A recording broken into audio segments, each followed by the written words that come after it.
industry stalwarts who will shed light on the key opportunities and challenges in the Indian pet industry with specific focus on pet food. I'm delighted to introduce the esteemed panelists, Dr. SHASHANK SINHA, CEO Drools, Mr. Satinder Singh, GM of Royal Canine, and Mr. BHARAT, Director of Orange Pet Nutrition. The session will be moderated by Dr. Kunal Dev, Director of Maxwell. Allow me to speak of a small introduction before I invite each panelist to the stage. Requesting our moderator for the session, Dr. Kunal Dev Sharma, to please come on stage. Dr. Kunal needs no introduction. However, Dr. Kunal completed his graduation from Haryana Agricultural University, Hisar in 2005.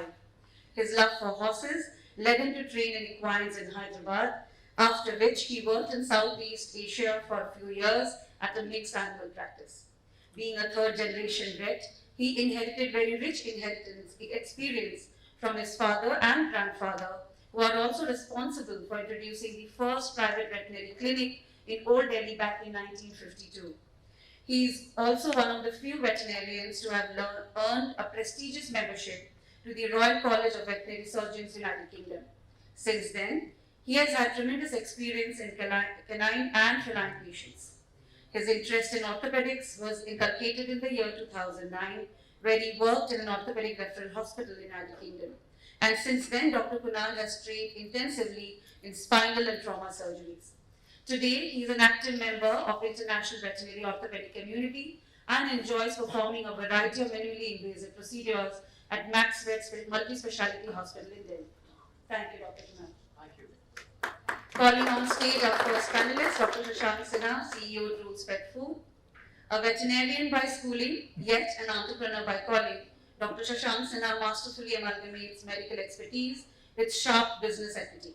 Under his stewardship, Drools has etched its mark on the international stage, championing the welfare of pets. Equipped with business administration and general management degree from the esteemed Indian University of Management, Ahmedabad, Dr. SINHA shapes corporate strategy with an iron will and a clear vision.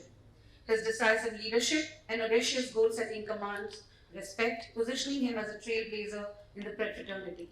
Welcome on stage, Dr. SINHA. Our next panelist is Mr. Satinder Singh, General Manager at Royal Canine India, a division of Mars Pet Care. He has been associated with Royal Canine since 2016. Prior to Royal Canine, he was working with Mars Pet Nutrition for more than 9 years in various sales and marketing roles. His strong leadership and sharp business acumen together has enabled Royal Canine to become one of the leading pet food company in its category. With more than 2 decades of experience in consumer goods industry, Mr. Satinder Singh is an example of strategizing sustainable business with a purpose, thereby making a better world for the pets. Mr. Singh is an alum of prestigious Institute of Management Technology, Ghaziabad, where he specialized in marketing. Welcome on stage. Our final panelist is Mr. BHARAT, Director, Orange Pet Nutrition. BHARAT, with his company BHARAT International, ventured into pet space way back in 2001 with import of pet products such as wheat germ oil and tree tea oil products. Now the company is known by Orange Pet Nutrition. In the past few years, his company has imported and distributed world-renowned brands such as Ardent Range, Taste of the Wild, Versilaga, to name a few. They are one of the only companies in India that imports food and feed supplements for all types of companion animals like dogs, cats, birds, and small animals. Under his leadership, Orange Pet Nutrition has grown by leaps and bounds. Welcome to the stage. It's over to you. Hi, good morning. So delighted to be here, and I recognize most of the faces here. And it's an honor to be on the stage with people with great knowledge, experience, and these people have already proven themselves in the industry. And I'm so glad to be on the stage with them today. Good morning. Let's start with some very interesting questions which are in my mind. But please raise your hand if you have a question in between.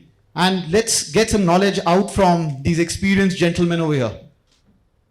So, you know, Dr. SHASHANK and Mr. Satinder and BHARAT, I personally have been in this industry for a very, very long time, even before I actually entered the veterinary healthcare segment because of my father and grandfather. And I've seen this industry evolve. this evolution has definitely picked up pace in the last 2 decades, or probably 2.5 decades.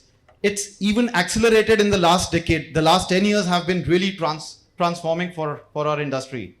Where do you see, and do you think that in the near future, there will be rapid changes, or do you think this will slow down? Good morning, all, and thanks, first of all, Binoy and the Creature Companion team to get us here and organize such a beautiful event. What Dr. Kunal said, I think the basic answer will be the wheel has started rolling now. The speed is going to pick up as soon as possible, and it's picked up. Last 2 years has been phenomenal for every one of us. We all have seen the kind of change happening. Not only about the kind of products which are coming to the market, the kind of innovations happening in the route to market, the kind of innovations happening in the kind of services going to happen to the pet parents. And as somebody said right now, the humanization of pets happening. So we have seen a journey, and Kunal must have seen a journey that from a pet ownership to pet parents, and now we are in the phase of pet companionship. So how the pets are from a commodity, something on your gates, now has come down to your bedrooms, and not only become a family member but also a companion as well. So the moment you change the terminology from a pet owner to pet parent to pet companion, the whole plethora of products, services, the kind of lens we see these animals, the pets, changes. And then you cannot compromise on the quality of the products and services being offered. And we start evolving, innovate a lot to get to a better and better what we are offering today. So it's not going to stop. The wheel has moved thanks to everybody's effort. The way we see Indian pet care industry today, it matters a lot for us. And the next decade will be much fun, active, and a lot of engagement for all of us. Do you think that the speed at which we are moving and this transition which is happening, the same pace will continue, or do you see this slowing down at some point? I feel it's going to be much faster. It's much faster because the trend has been set now. This is the parameters. Earlier it was again like the pet parentship was. I see three things very strongly, especially for pet food, the way it's growing and will further fuel the engine. One was how many houses had pets. That was one. That's increasing. The second growth multiplier for us, how many pets are consuming pet food.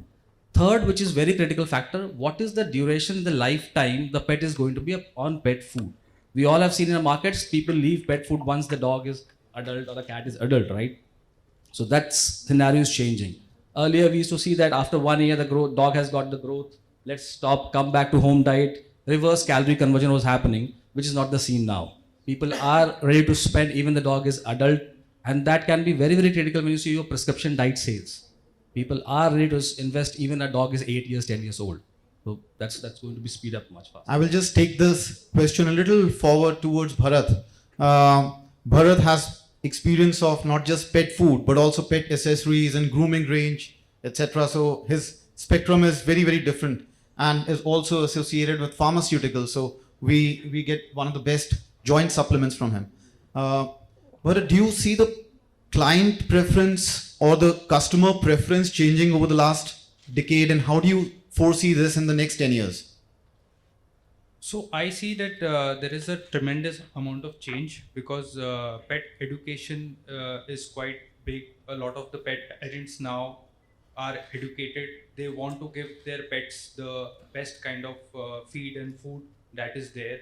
So definitely from 10 years back when people used to think to spend, that thought has changed and they want to treat their pets like their own kids. So I think this pace is going to keep growing. There is no doubt about it. I think in the few years, maybe in the middle, there might be a little bit slow and up, but I think as we look as a long haul thing, it is going to keep growing. Do you see a difference in the different pet segments? I know that we are mostly talking about pet food right now, but in different pet segments. So pharmaceutical is one section. Yeah. You have another section of pet accessories and grooming range. So pet grooming is growing very, very fast. I think feed supplement is growing very, very fast. Dog food and cat food is a little bit slowed down now for last few months, but I think that is because of the new pets not being there much, because last 2-3 years there was a very high growth, and now last 9-10 months it's been slowed down. But I think that feed supplement, grooming and pet accessories, I think that is where the growths are quite high, and a lot of people are trying to spend on the pet accessories a lot. Thank you. That's a very good insight, actually. It's interesting to note here that there is a lot of competition which is coming in the pet food segment. And you see, personally, you've seen that the pet food segment is slightly slowing down, whereas the pharmaceutical and the grooming range, that segment is growing at a faster pace as of now. That's really interesting. Mr. Sitendra, I would like to ask you another continuation of the same question, which is what kind of buying behavior or preferences in the customers do you see? And it's very rapidly changing. And if so, how? And why do you think this is happening?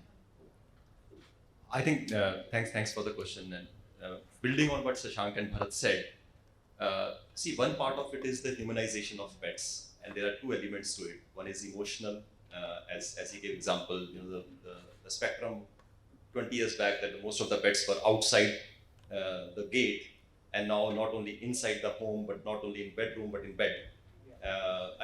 Last week I was with Dr. Lakshmi in Hyderabad, and she said that I started to suggest people I used to tell that what is the size of your house, and basis that you should pick the breed.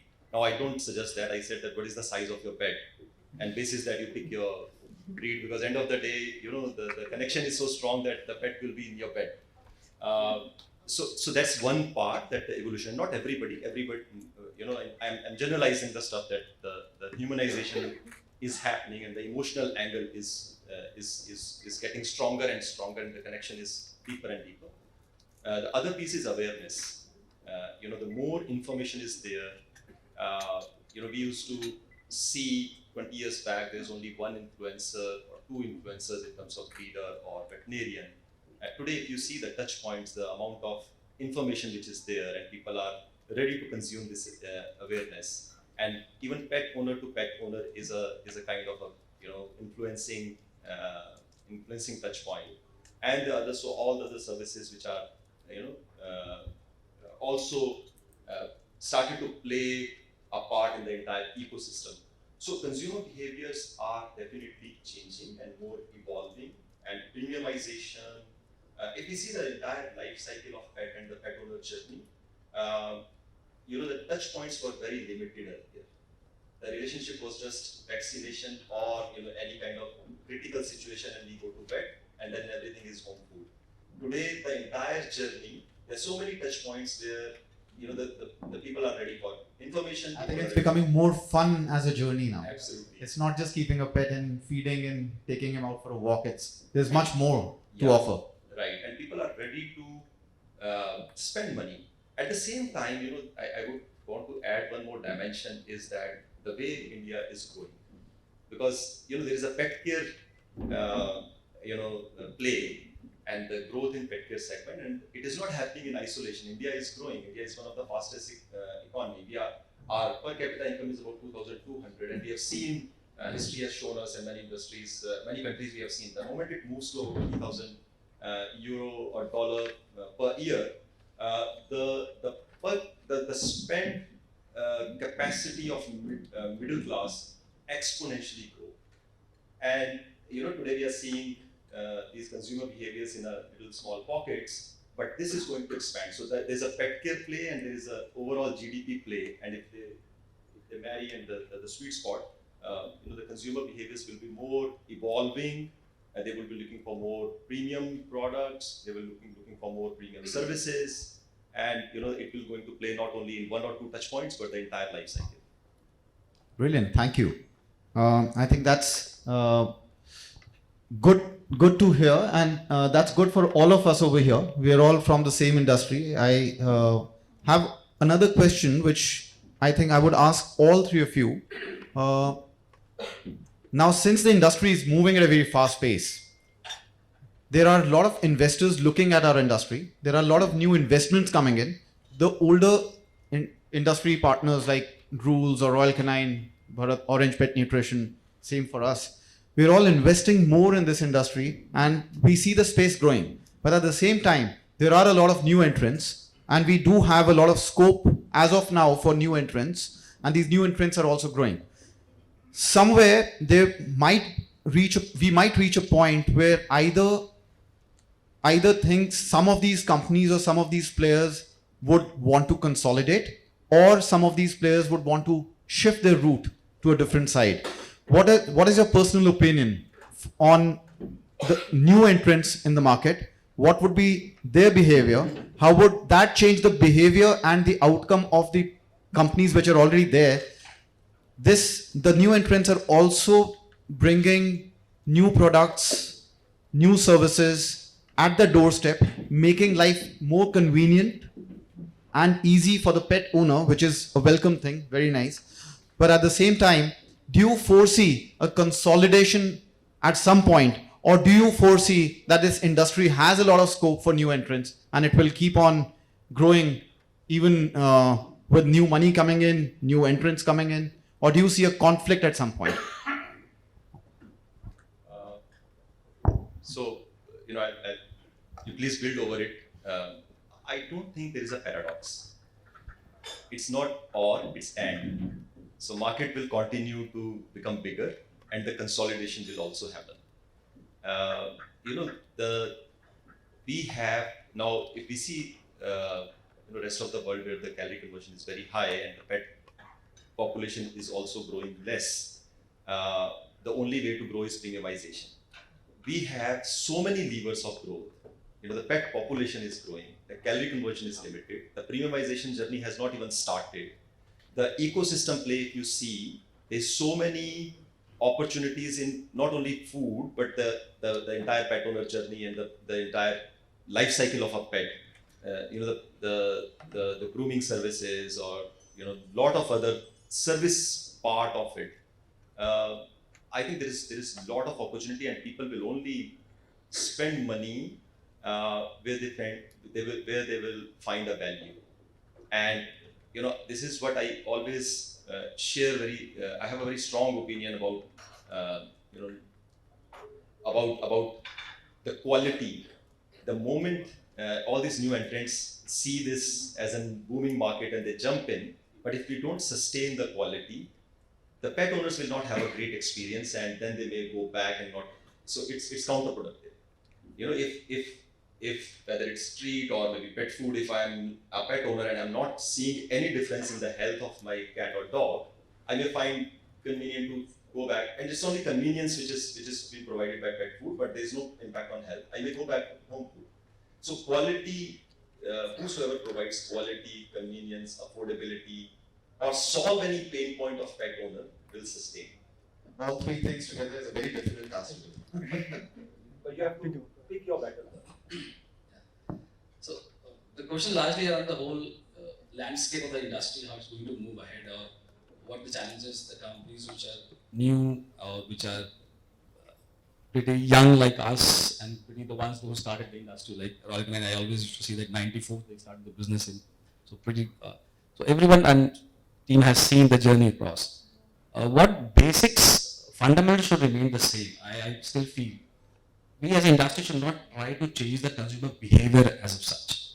See, the most difficult part, why still the companies like Mars, Royal Canin, Drools are struggling to increase the calorie conversion? Because the food habit. And I feel the most difficult thing to change for human civilization is the food habit. You are from Delhi, I came morning Delhi, I spent my long time in veterinary school in Jammu. First thing I looked for paratha in my buffet there in the lunch, breakfast in the morning. See, if somebody from South will look for I was telling to somebody, Sukhdev, I think, Rameshwaram Cafe in Bangalore, you go to see the kind of rush there actually. So the food habit is difficult to change. Now we have seen our parents, grandparents feeding our dogs and cats normal home diet. We all trying to make an effort to bring the right and the quality nutrition through our packaged food.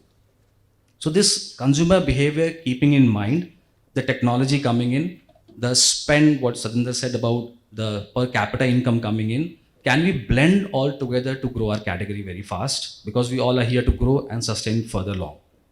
Second and third important, as I said, we recently raised a very huge fund from a very good house from LVMH. And last 1 year, I was in touch with them. The kind of perspective they're looking for us is, are we able to see next decade of the industry? Is the company or the industry ready for the next decade? Have the understanding of European markets, US markets, how the categories have matured over the time? Or are we in a rush, right? So consolidation will happen. like what Ambrish did by acquiring PETC, right? So those things will happen, and it will all trying to make life easier for the pet parent, solving some problems, but reaching to the concerned consumer of our industry with the right product, right quality, and right service. At this stage, I feel product innovations are happening. We see a lot of good healthy treats coming in the market, supplements coming from and getting sourced. The thing which will differentiate us and keep the pace up, which we saw in last 4-5 years, will be the service. That dominant factor has to come in, which we have seen. Like, we work with a lot of quick commerce companies like Zepto and Swiggy and Blinkit. The convenience factor has come in a very strong way for pet food as well, right? Because we all know the substitute is available at home.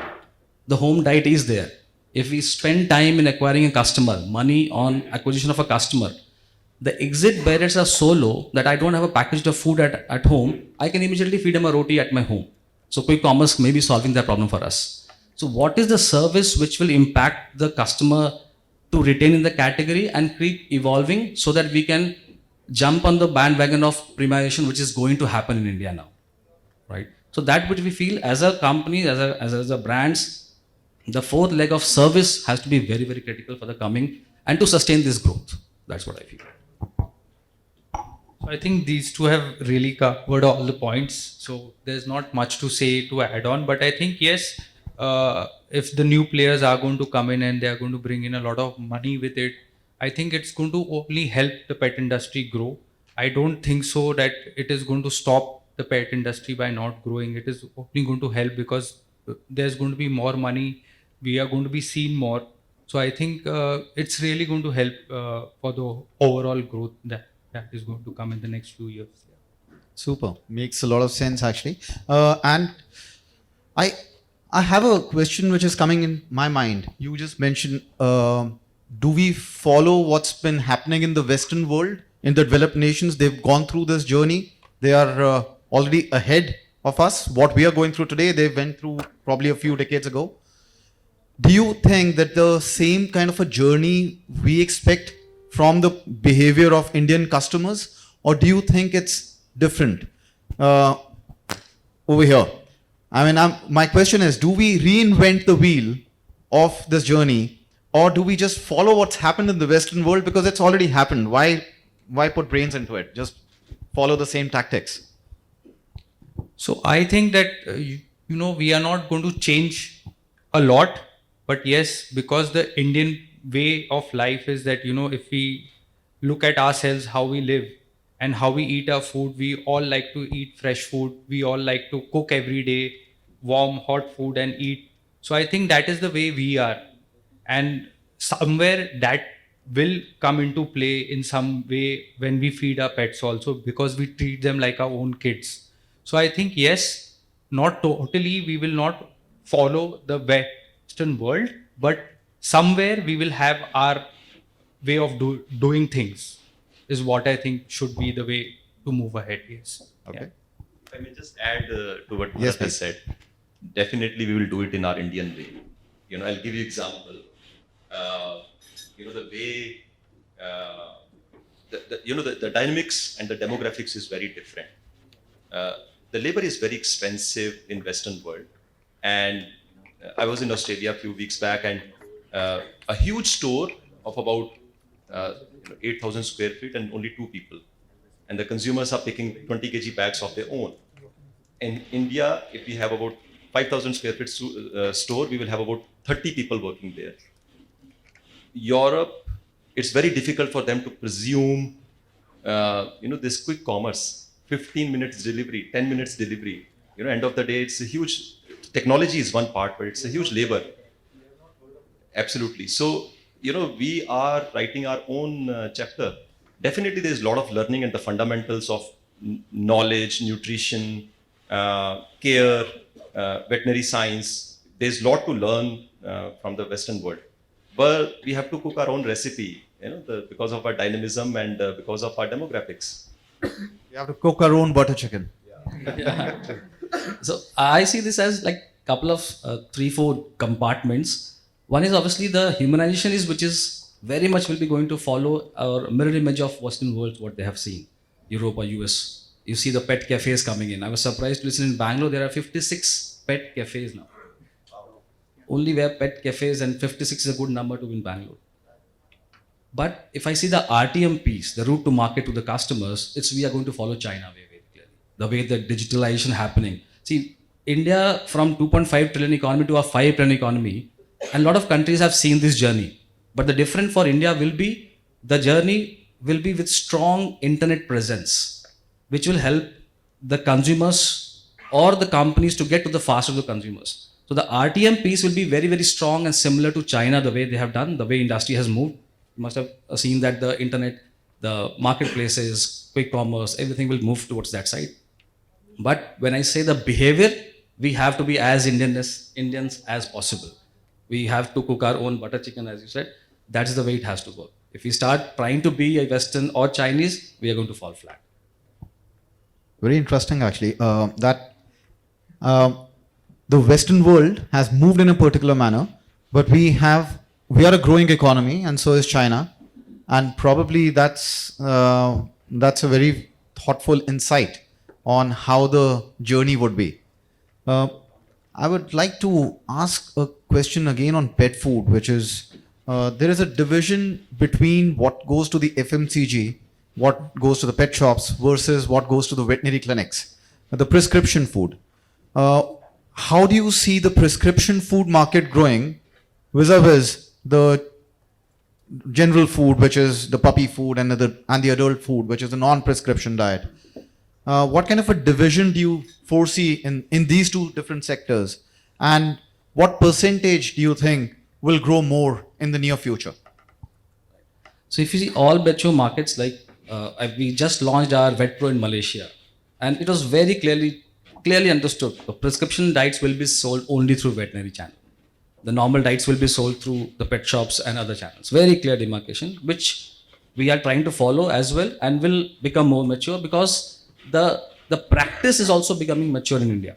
Right? People from, when I was a student, the vaccination used to be the basic earner for a clinic. But now the scene is like, we're doing laser therapy, we're doing CT scan. I saw MaxVet has a first of the CT scan of the country, I feel so, which I visited then.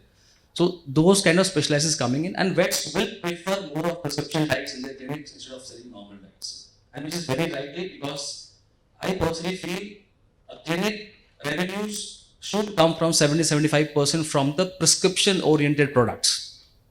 A customer never sees a clinic as a pet shop to go and buy a product.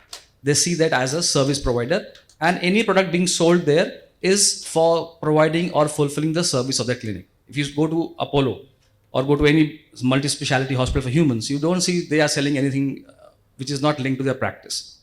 So that's the way we are also moving towards that.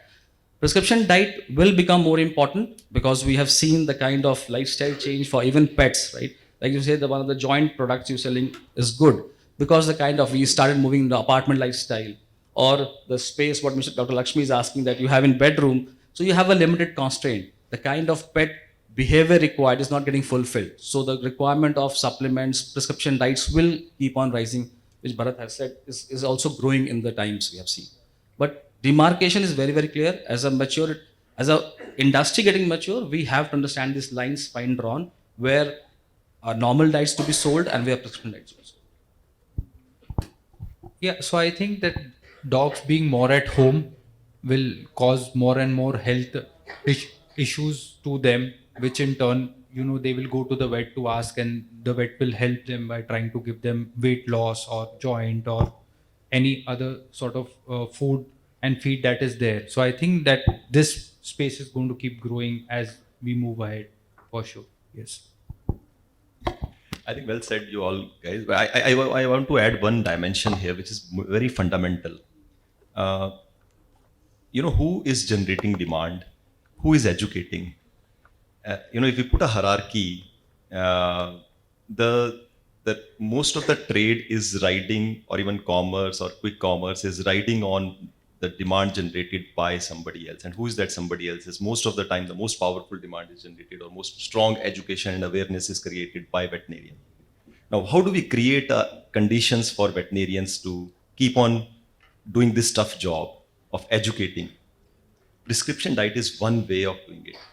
that if you feel confident that yes, this is helping me in treating the pet or the animal better, I need this support.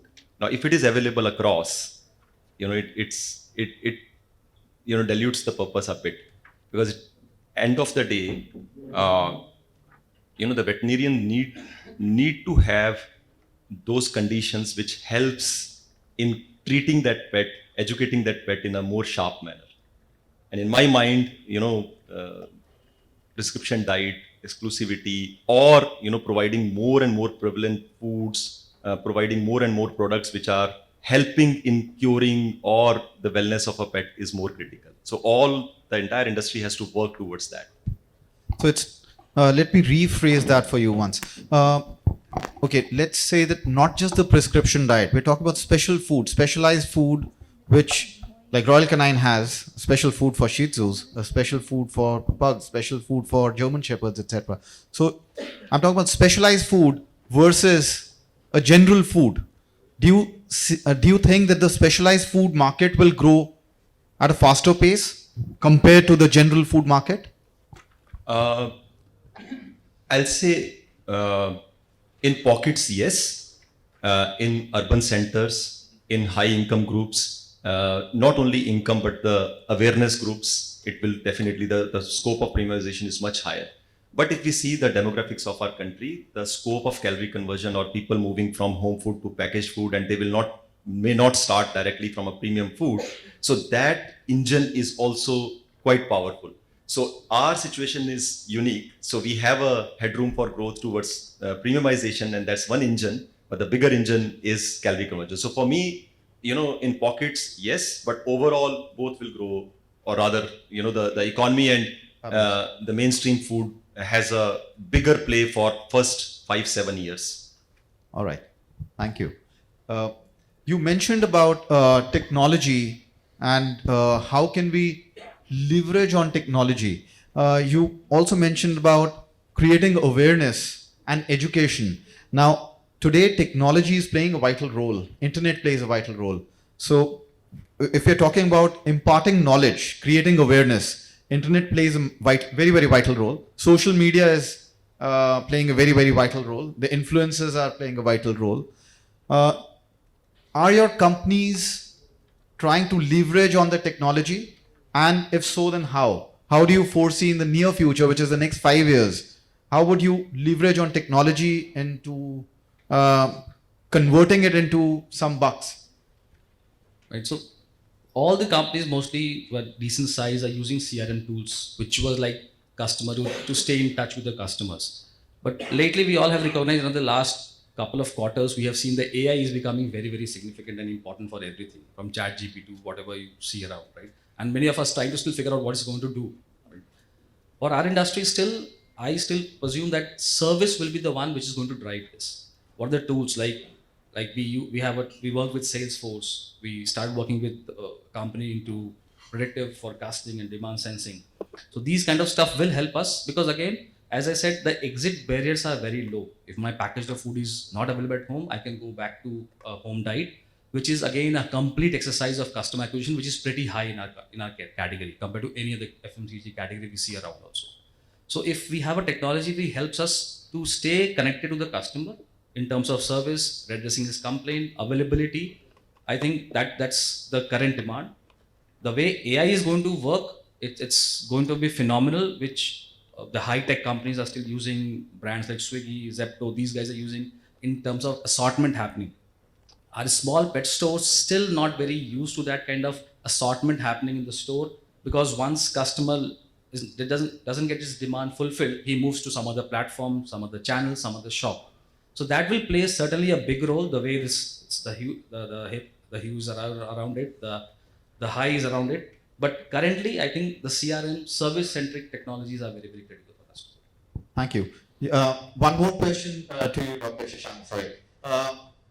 So Drools happens to have the best and the most beautiful women on their bags, and it's so we are talking about influencers and the behavior of people getting attracted to influencers and listening to them.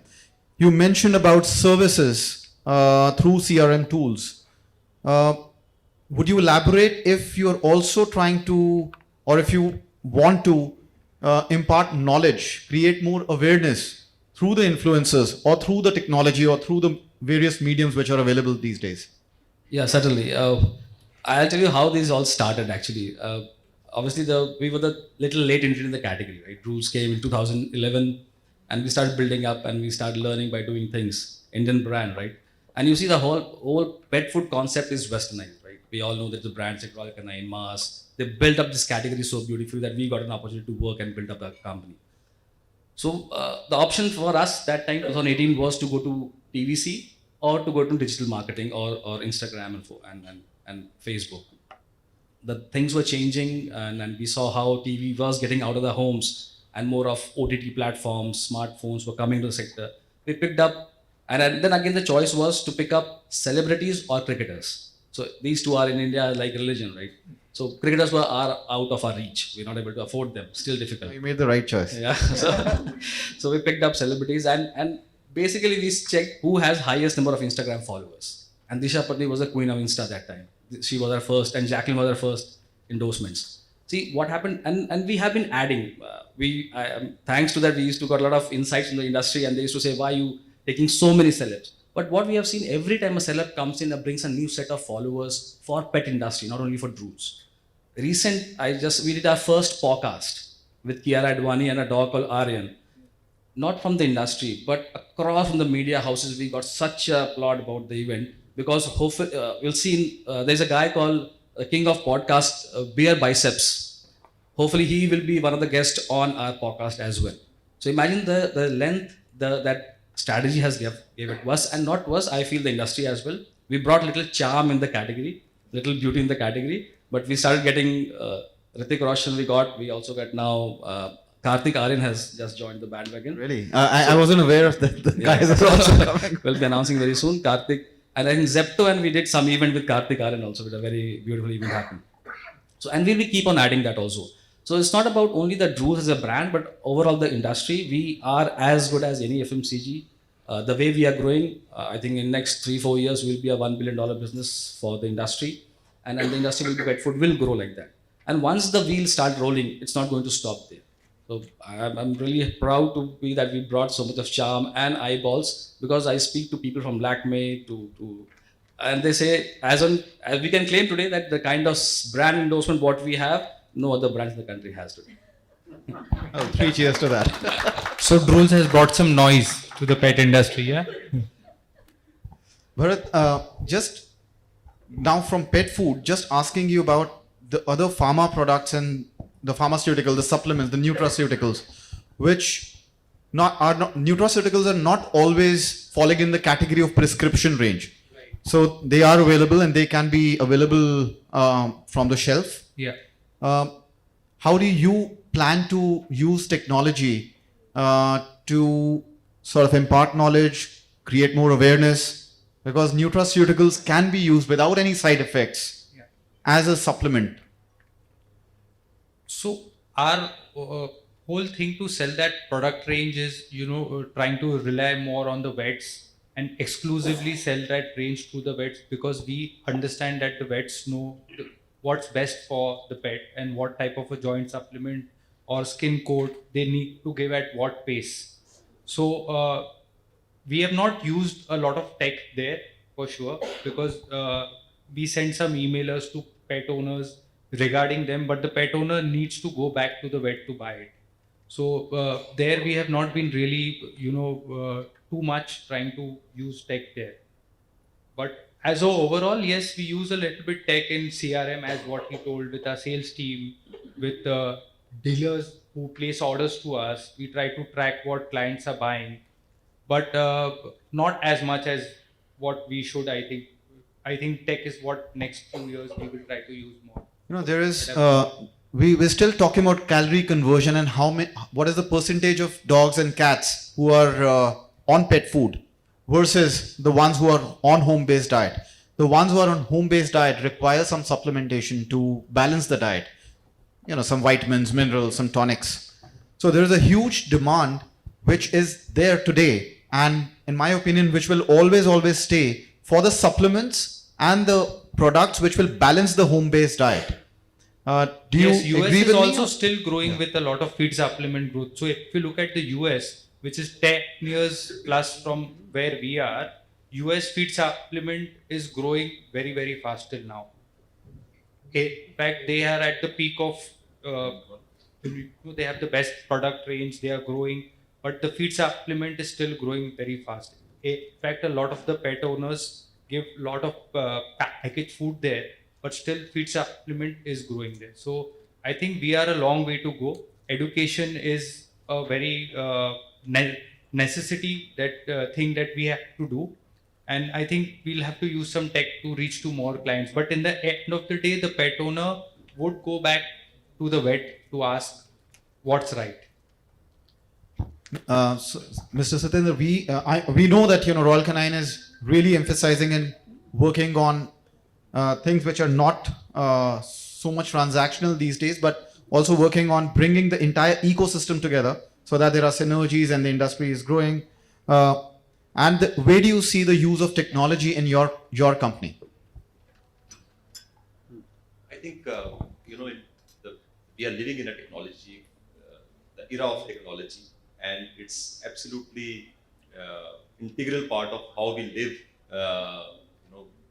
Part even if it's not a pet care industry, if we see our entire whole life, it has become such an integral part of what we do.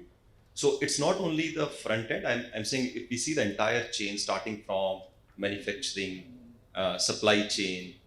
We have recently, upgraded our 3PL facility, and I was amazed to see the use of technology using QR codes for the last mile delivery and the last mile tracking or tracing the products, and the technology is everywhere. And I think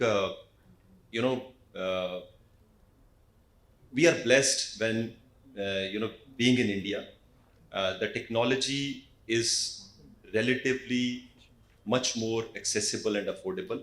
And I think we have already proven that we have become a test and learn ground for rest of the world. We have done such a lot of stuff, though the scale is small, but we have made certain models, and we did some test and learn where we are telling rest of the world that how it can happen. And at the same time, I'm saying that technology brings one aspect of a lot of opportunities, but we also need to ensure that the fundamentals are not shaken. So if we marry these two pieces, I'll give you example. Our fundamental is education, and recently we have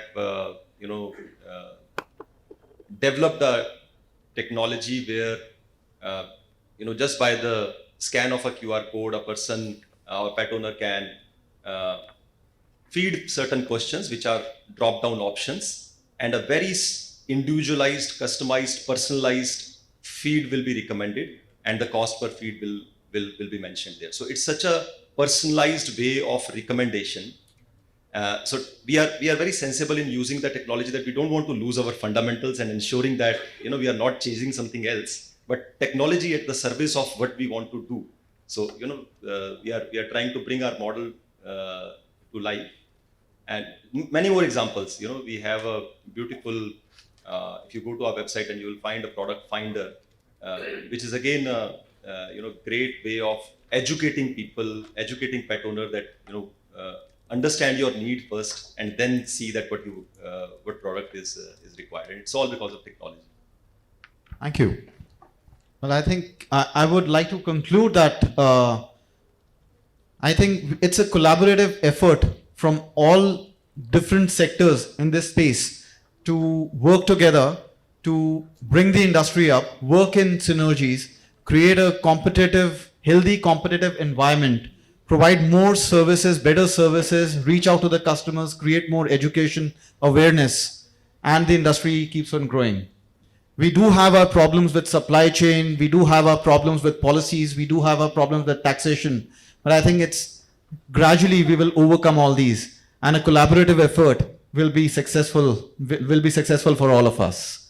Thank you, Dr. Shashank, thank you, Bharat, thank you, Mr. Satendra, Thank you so for much. such useful insights.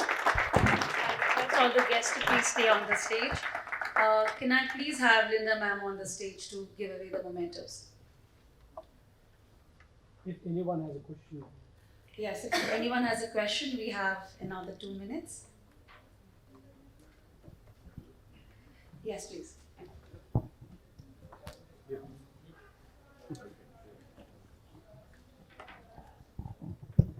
Hi, good morning, everyone. This is Rucha Govani from Fillings Healthcare, and thank you so much for an insightful discussion today. I have one quick question on superfoods or functional foods, like the way we see the trend in humans, like eventually we're moving there. So, like there's nutraceuticals and there's food. How do you see the amalgamation of these two going, and what would be like the future of superfoods for pets? Thank you. Still, I feel a little ahead of time now, but there's nothing wrong in innovation right now because it's a mix of innovation and exploitation. So we're still in the stage of exploiting calorie conversion, basic nutrition, the right calcium going to the pet right now. That's the stage we are. But obviously everything will start coming in the way we are upgrading ourselves over the years, and the way superfoods have come into human lives. It's available across every houses. So that will happen for pets as well, for sure. There's no doubt about it. Thank you so much.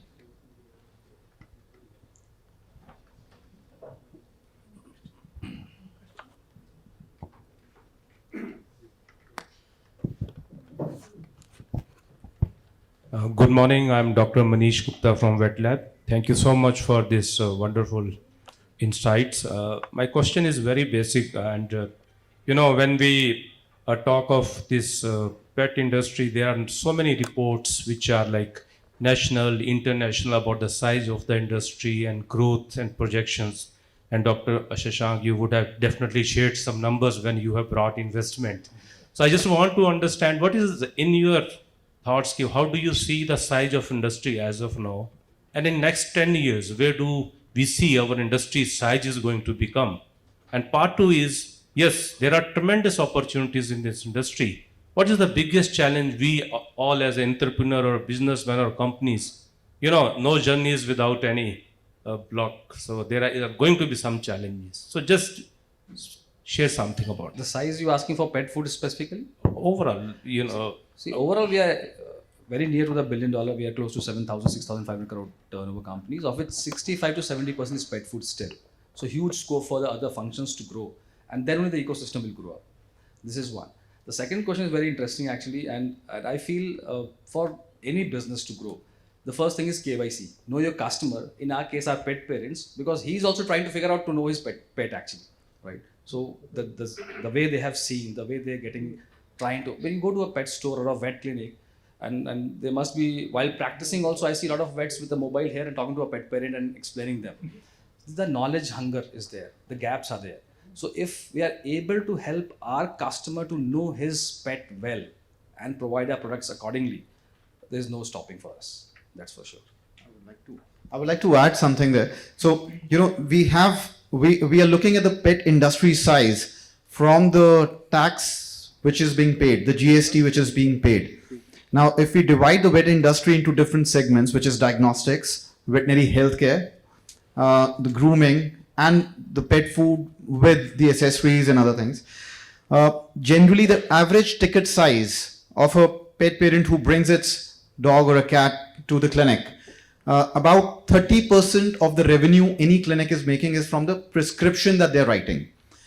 But most of the veterinarians, majority of them, which is more than 90%, do not have a GST registration and they are not paying taxes in full. So if you try to calculate the veterinary pharmaceutical size, which is more structured, and multiply that by 3 times, that generally would be the veterinary healthcare clinical side, service side of revenue generation. So if we combine all that, I think we are already above $1 billion industry. If I just may, add, see the last 15 years, the CAGR of the industry is about 22%. Where the consolidated efforts or a certain scale was not there, limited players, limited investment. And if, we have started to get investment scale and the wheel has started to churn, even if we maintain this 20-22%, we double the business every 3.5 years.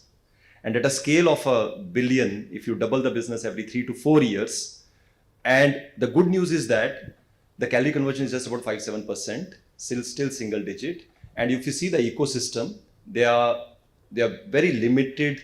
The plays or the profit pools or the the opportunities which we are cracking. There are so many more opportunities which are there. So if everything starts clicking, the potential of this country, potential of our market, and potential of our industry is such that we can double the business every 2.5 years.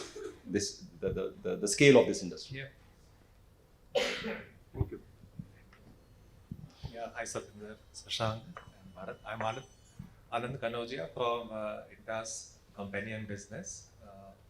You were mentioning about the prescription diet, and there was some stir in the discussion. We are totally on the opposite side of table where you are sitting. So what strategic conflict do you see in the market when you are pushing your prescription diets to a vet? Because they have two ends. One is acute and one is a chronic.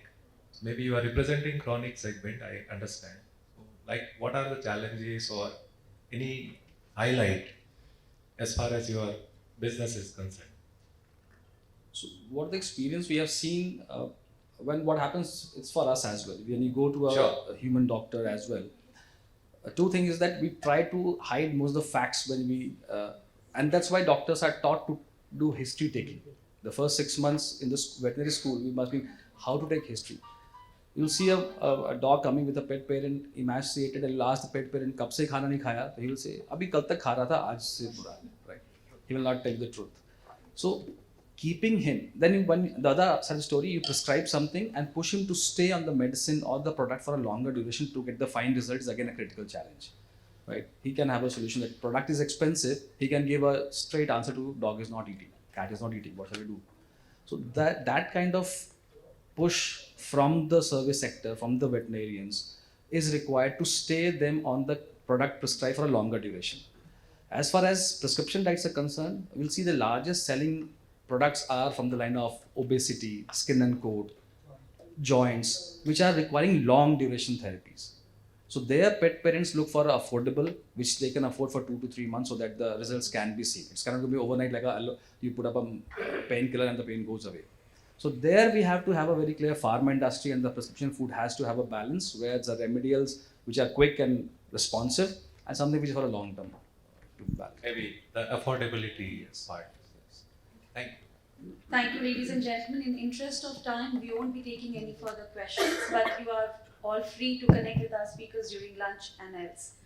Thank you very much, all our speakers, and this definitely deserves a huge round of applause from all of you. Linda ma'am, can we please have you on stage to present the memento?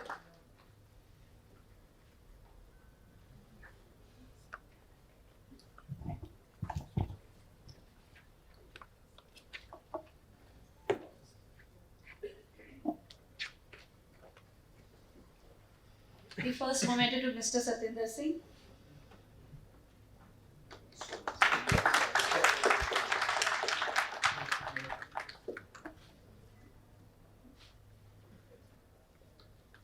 The second to Dr. Shashank Sinha.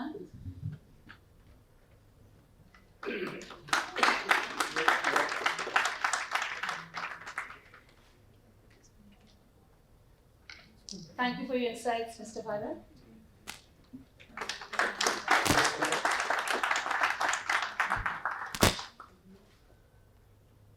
And for this delightful session, well moderated, thank you very much, Dr. Kunal.